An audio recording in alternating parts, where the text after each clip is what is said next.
play music for you that describes, that supports unity messages, but I also love coming out and talking about in more detail about this stuff. It's really my passion. So we're transitioning in the Sermon on the Mount from the 8 Beatitudes. We did 2 each week, and those are kind of cryptic, you know, they need a little explanation. You have to figure out what he meant by it. What? The meek will inherit the earth? Or what? We're supposed to be blessed if we're persecuted? But these next, I think it's 6 scriptures that make up chapter 4, resist not evil. They're pretty in your face, pretty straightforward. You could almost take them word for word out into the world today and use them. They need very little interpretation, but you know, this is unity, so we're going to do that. Some of it's metaphorical, but we'd like to interpret things metaphysically, which is a little beyond the physical. How can we apply this to what we're doing today, to our personal experience, day-by-day experience? So I don't have time to do them all, but we're going to start right here with this one, the very first one. Get that one up there. You know, Jesus was saying, he was trying to raise the consciousness of the people around him. So we would say, you know, you've heard it said this, but now I'm telling you this. You've heard this, but now I'm going to say this. Trying to push them outside their comfort zone a little bit. So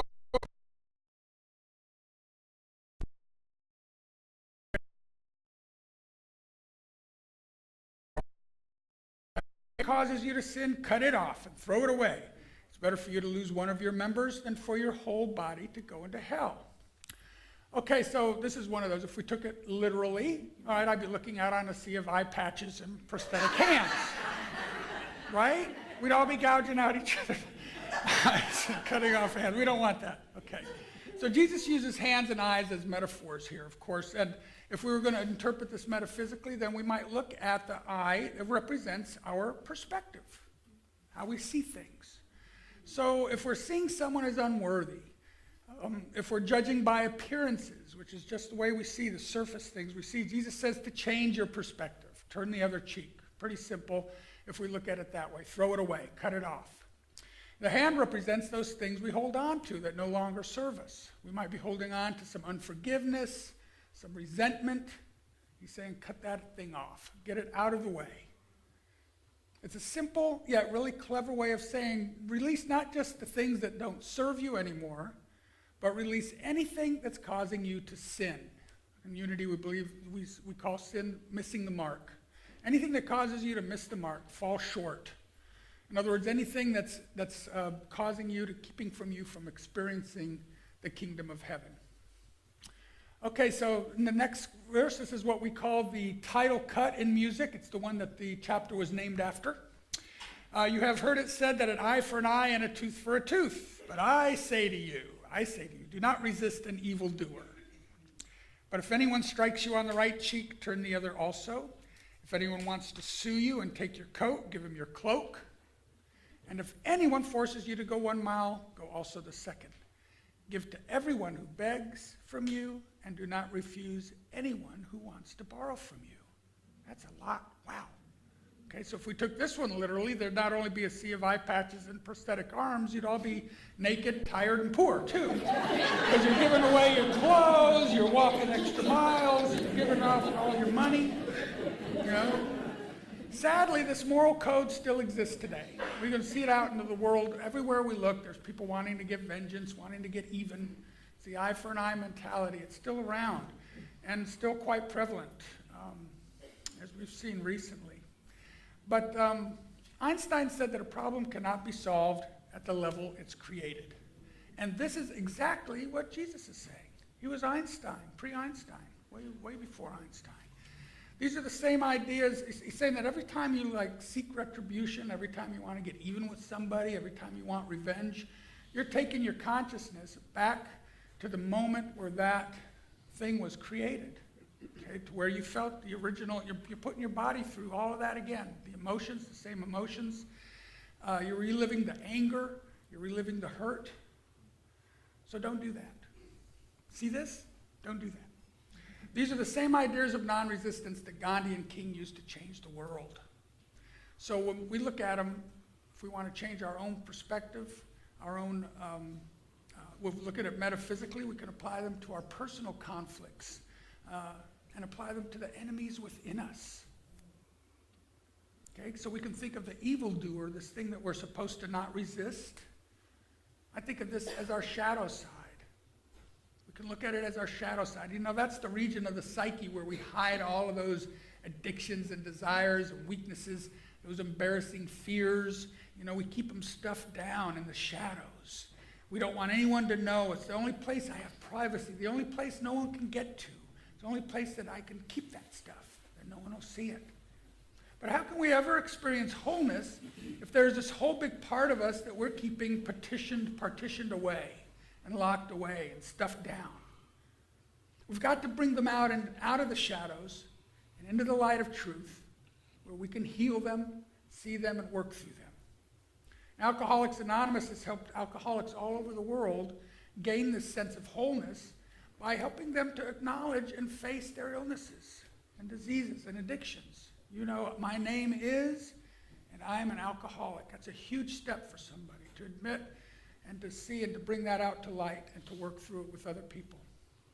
So Jesus says don't lock it away where it requires continual care and feeding. You know, you put something down in the basement, you think it's gone, but years later it starts coming back at you. You know, it's going to be a constant drain on you, whether you're aware of it or not. It controls you, so just let it go. If anyone wants to sue you and take your shirt, give them your coat as well. Well, anyone who's watched Judge Judy or any of those other dozen judge shows on TV, you know, I've ever watched people fighting over the most petty things. You know, you just want to say, give them a $200, for heaven's sakes, you know. It's not that big a deal. So she took your TV, let her have it, and give her the stereo as well. You know? This eye for an eye consciousness, it's totally ego-based. It's the ego that wants revenge. It's the ego that wants to be right. It's the ego that always comes from victimhood and lack. But nevertheless, Jesus says we mustn't do battle with it. We mustn't resist it. Okay? Not resisting the evil one, it's not about being a doormat. It's about being a welcome mat. It's about remembering that no one and nothing is ever against you. Every situation is an opportunity for you to express your true nature, an opportunity for you to turn the other cheek, and in most cases you'll find that those rewards are much greater than the cloak or the stereo you would have gained if you'd have kept on it. And if anyone forces you to go 1 mile, go with them 2 miles. So we've talked about this and how the Romans could just pick a Jewish man anywhere he wanted and force him to carry his pack a mile. It was part of their agreement to slavery. They had to do it. And then at the end of the mile, he'd just walk on back and get back to work.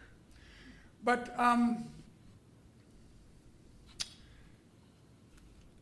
for that mile, he calls a guy out. Okay, you there, come carry my pack. The guy comes out, picks his pack, and he walks a mile with the soldier. For that mile, that Jewish man is a slave. He's a slave to the Roman. He's doing what is required of him. Okay, and then it's, okay, that's the mile, you can go home. Go home if you like. And what if you're like, you know, if you don't mind, I'd like to go another mile with you. You know, maybe get to know you. I like to pick your brain about what it's like to be a Roman soldier.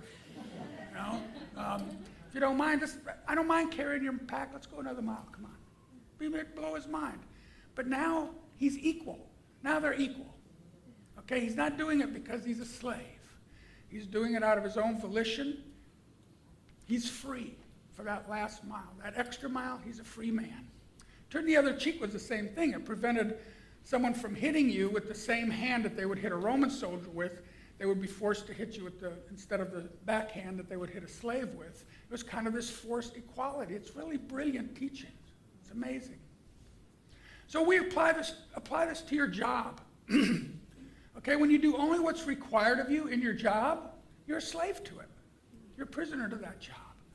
When you freely and willingly give more, you stay late, you volunteer, when you do more than what's asked of you, you work from home, whatever you can do to help, that's when you're free. You're not a slave to your job anymore.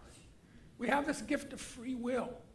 And it's when we free ourselves from the consciousness of I have to and into the consciousness of I get to. Not I have to work late, I get to work late tonight. Or, oh, I got to carry this guy's pack. I get to carry a Roman's pack an extra mile. Get to know him, find some juicy secrets about what goes on down there in the Roman soldiers' den. Bring espionage. Give to everyone who begs from you. Do not refuse anyone who borrows from you. Give to everyone who begs from you. Do not refuse anyone who borrows. Is Jesus saying you should automatically just fill everybody's cup, every beggar's cup that you pass, every man that comes up to you, every homeless person at an intersection, everyone that wants to come up and hit you for a soft touch for $1,000 or $5,000? Of course not. But the key word here, see if we look at it metaphysically, we can look at the word give differently. When he asks us to give to those who begs from us, maybe he's not talking about giving money. Or if he says don't refuse anyone who wants to borrow from you, maybe it's not about refusing to give them the money they want to lend. Maybe he's talking about your attention. Give them your attention. Give your attention to everyone who begs from you. Don't just ignore them, pass them by. Give them your attention. Look at them.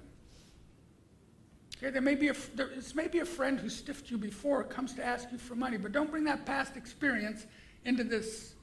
Their circumstances may have changed. It may be totally different now. Sit down with that person with a clear emotional charge in the moment.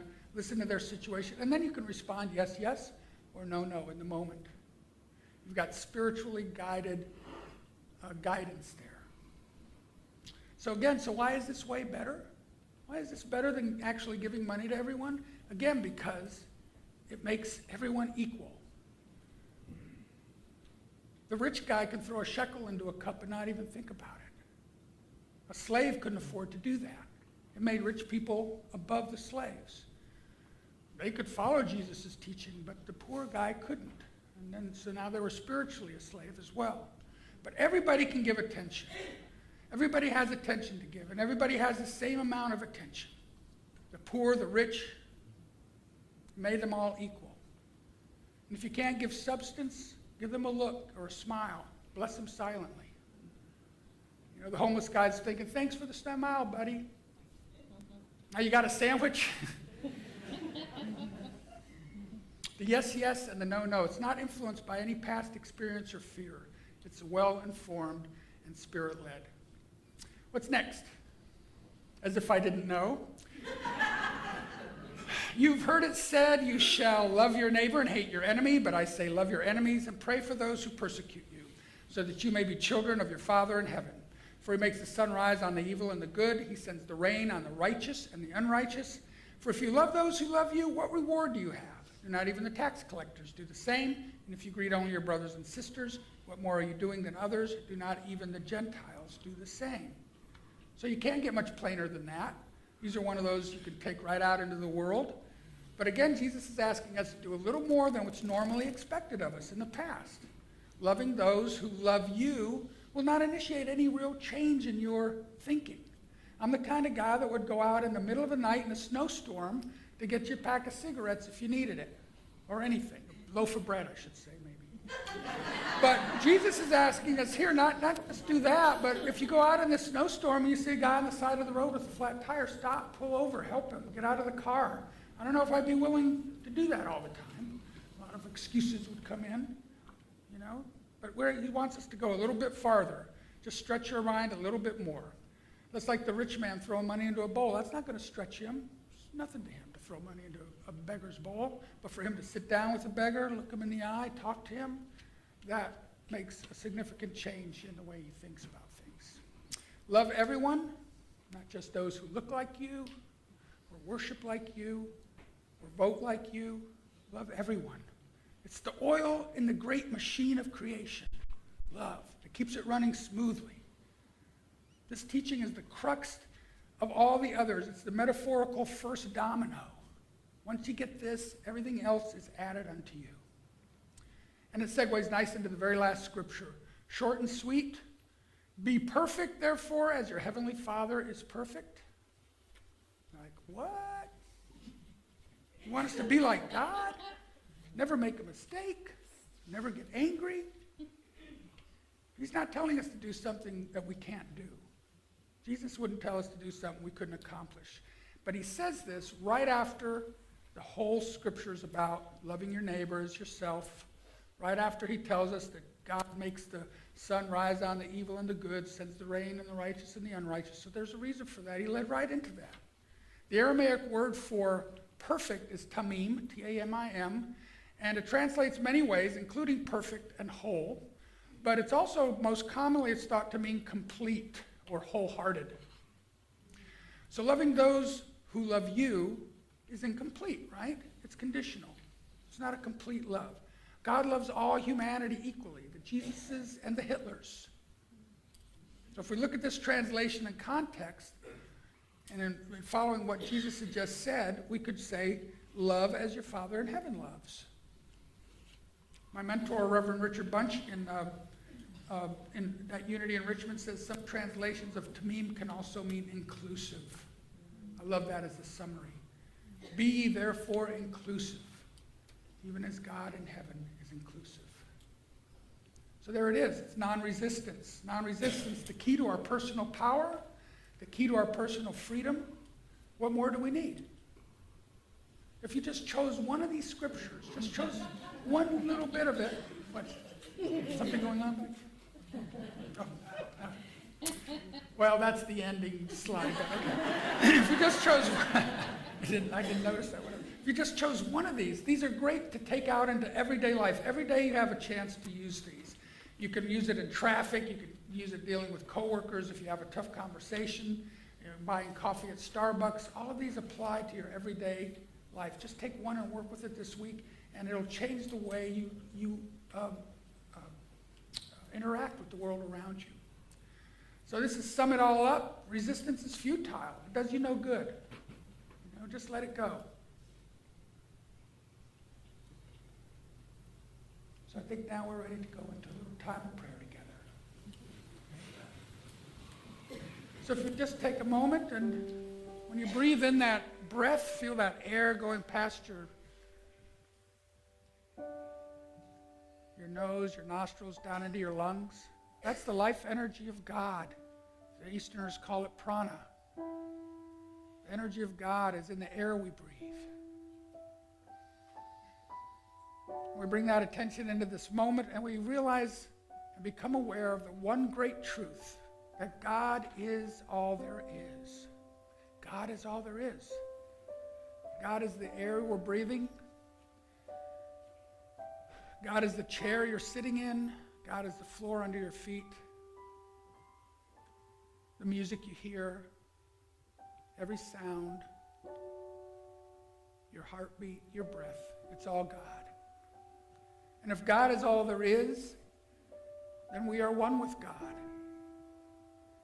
And if we are one with God, we are one with one another.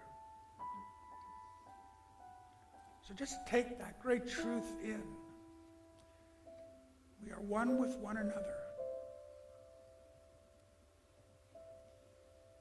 When one is bound, none are free.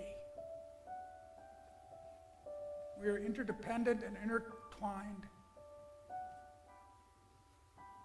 When we realize this great truth, it becomes impossible for us to hurt another person.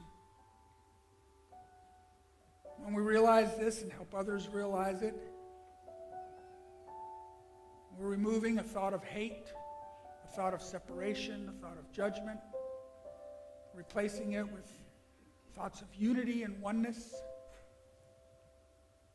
We're helping to heal the world and raise the consciousness of the entire planet. So in this beautiful knowing, this beautiful truth of oneness, as we feel the presence of our sacred brothers and sisters around us, let's just take that thought just for a few moments into the silence.